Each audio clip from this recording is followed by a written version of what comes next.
Wugi. Anjing kesayanganku tiba-tiba bisa bicara. Aku tahu ini kedengarannya gila.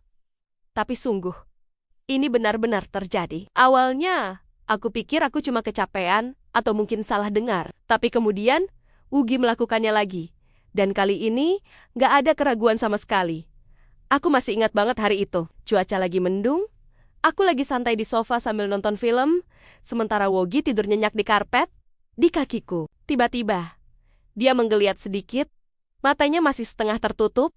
Terus dia bilang, "Kai, bisa geser sedikit nggak? Kakiku kram." Aku langsung membeku. Jantungku rasanya mau copot. Aku lihat ke sekeliling ruangan. Nggak ada siapa-siapa selain aku dan Wugi. TV juga lagi nayangin adegan tanpa dialog. Aku langsung mikir, apa aku mulai gila ya? Aku coba tenangin diri. Ngambil napas dalam-dalam. Aku yakin itu cuma imajinasiku. Mungkin suara dari luar. Atau dari film yang aku nggak sadar. Aku coba lanjut nonton. Tapi konsentrasiku sudah buyar. Aku terus-terusan ngelirik ke arah Wugi. Yang sekarang sudah tidur pulas lagi. Mendengkur halus. Beberapa menit berlalu dalam keheningan yang canggung. Cuma diisi suara TV. Terus, pas aku lagi mau ambil minum, aku sengaja nyenggol mangkuk airnya Wugi dan sedikit tumpah ke lantai. Sebelum aku sempat ambil lap, Wugi yang masih dengan mata terpejam bergumam lagi. "Aduh, becek nih. Nanti aku kepleset." Kali ini, aku nggak bisa menyangkalnya lagi. Itu suara Wugi. Suaranya agak serak, dalam, dan sama sekali bukan suara gonggongan atau geraman. Itu suara kata kota yang jelas. Aku langsung jongkok di sebelahnya. Natap dia dengan mata melotot. "Wugi, kamu barusan ngomong?" Tanyaku dengan suara gemetar. Wugi perlahan membuka matanya, menatapku dengan tatapan polos khas anjingnya, lalu menguap lebar. Dia cuma menggoyangkan ekornya sedikit seolah-olah nggak terjadi apa-apa. Aku bingung setengah mati. Apa dia sadar kalau dia bisa bicara? Atau ini semacam refleks bawah sadar pas dia lagi tidur? Pertanyaan-pertanyaan ini terus berputar di kepalaku. Sejak saat itu, hidupku berubah total. Aku jadi kayak detektif yang terus-menerus ngawasin Wugi. Nungguin dia ngomong lagi. Aku coba pancing dia dengan berbagai cara. Aku ajak dia ngobrol soal film, soal cuaca, bahkan soal gosip tetangga. Tapi Wugi cuma balas dengan gonggongan biasa atau jilatan di tangan. Dia tetap jadi anjing normal di hampir sepanjang waktu. Tapi, sesekali, di shot-shot yang paling gak terduga, dia bakal nyeletuk. Biasanya pas dia lagi rileks atau setengah tidur. Pernah sekali, aku lagi masak makan malam dan gak sengaja ngejatuhin sepotong sosis. Wugi yang lagi duduk manis di pojok dapur langsung nyeletuk. Aturan 5 detik masih berlaku kan? Aku sampai kaget dan sosisnya aku biarin aja di lantai saking syoknya. Kejadian lain yang gak kalah aneh, waktu itu aku lagi frustrasi ngerjain tugas kuliah yang susah banget. Aku ngomel-ngomel sendiri. Aduh, ini gimana sih caranya? Pusing banget. Tiba-tiba, dari bawah meja, aku dengar suara Wugi. "Coba deh, baca lagi catatannya dari halaman 35. Kayaknya kamu ada yang kelewat." Aku langsung melongo, ngecek catatanku.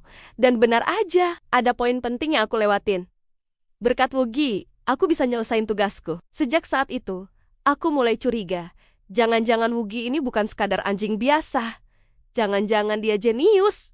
Aku jadi makin penasaran, apa sih yang sebenarnya ada di dalam pikiran anjingku ini? Selama ini, aku cuma bisa nebak-nebak perasaannya dari gonggongan atau goyangan ekornya. Tapi sekarang, aku punya kesempatan buat bener-bener tahu isi hatinya. Jadi, aku mutusin buat ngelakuin semacam wawancara. Aku siapin kamera, duduk berhadapan sama Wugi yang lagi santai di atas bantal favoritnya. Aku mulai dengan pertanyaan ringan. "Wugi, kamu suka nggak makanan yang aku kasih?" Dia cuma menelengkan kepalanya. Aku coba lagi. "Wugi, gimana perasaanmu tinggal di sini sama aku?" Dia cuma menjulurkan lidahnya. Gagal total. Dia nggak mau bicara kalau aku sengaja rekam atau tanya langsung. Kayaknya Wugi cuma mau bicara kalau dia lagi pengen aja dan nggak dalam situasi yang formal. Dia lebih suka nyeletuk secara spontan. Jadi, aku ubah strategi. Aku nggak lagi maksa dia.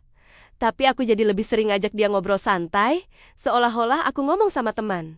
Aku ceritain hariku, keluh kesahku, mimpiku, dan anehnya, cara ini lebih berhasil. Kadang-kadang, di tengah ceritaku, dia bakal kasih komentar singkat. Waktu aku cerita soal temanku yang lagi sedih, Wugi pernah bilang, dia cuma butuh dipeluk. Sesimpel itu.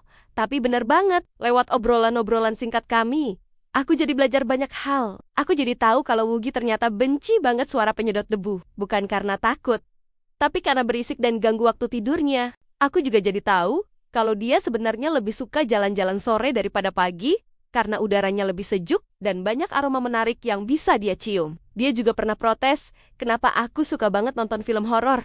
Katanya, bikin tegang, tahu nggak? Aku jadi ikut was-was. Fakta-fakta kecil ini bikin hubungan kami jadi makin dekat. Woogie bukan lagi cuma peliharaan, dia benar-benar jadi sahabat, teman curhat, dan bahkan penasihat pribadiku. Tentu aja, aku nggak pernah cerita soal ini ke siapa-siapa.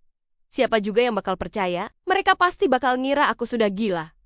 Jadi, ini jadi rahasia kecil kami berdua. Rahasia yang bikin setiap hari jadi penuh kejutan. Aku nggak pernah tahu kapan Woogie bakal nyeletuk lagi. Dan komentar apa yang bakal dia kasih. Kadang lucu, kadang bijak, kadang juga nyebelin. Pernah, pas aku lagi nian-nian di kamar mandi, dia teriak dari luar, "Kai, sumbang banget. Mendingan diem deh." Rasanya pengen marah, tapi ya lucu juga. Gimana mau marah sama anjing yang bisa jadi kritikus musik dadakan? Kehadiran Woogie yang bisa bicara ini ngajarin aku satu hal penting. Kita sering banget meremehkan hewan peliharaan kita. Kita pikir mereka cuma makhluk simpel yang cuma butuh makan, tidur, dan bermain. Tapi ternyata mereka punya pikiran, perasaan, dan opini mereka sendiri. Mereka punya dunia batin yang jauh lebih kaya dari yang kita bayangkan. Mungkin gak semua anjing bisa bicara pakai bahasa manusia kayak Woogie, tapi aku yakin mereka punya cara mereka sendiri buat berkomunikasi sama kita. Entah itu lewat tatapan mata, bahasa tubuh, atau suara-suara yang mereka keluarin. Kita cuma perlu lebih peka dan lebih berusaha untuk mendengarkan. Sampai sekarang, Woogie masih suka nyeletuk di saat-saat random. Dan aku masih selalu kaget sekaligus senang setiap kali mendengarnya. Aku nggak tahu sampai kapan keajaiban ini bakal berlangsung. Mungkin suatu hari nanti, dia bakal berhenti bicara sama sekali. Tapi kalaupun itu terjadi, aku bakal tetap bersyukur atas setiap momen dan setiap kata yang pernah dia ucapkan. Pengalaman ini benar-benar mengubah cara pandangku terhadap hewan dan hubungan antara manusia dengan peliharaannya. Woogie bukan cuma anjingku. Dia adalah guru, sahabat, dan bagian terpenting dari hidupku. Dan aku nggak akan menukar rahasia kecil kami ini dengan apapun di dunia. Terima kasih sudah nonton cerita aneh tapi nyataku ini. Jangan lupa like, komen, dan subscribe ya. Sampai jumpa di video selanjutnya.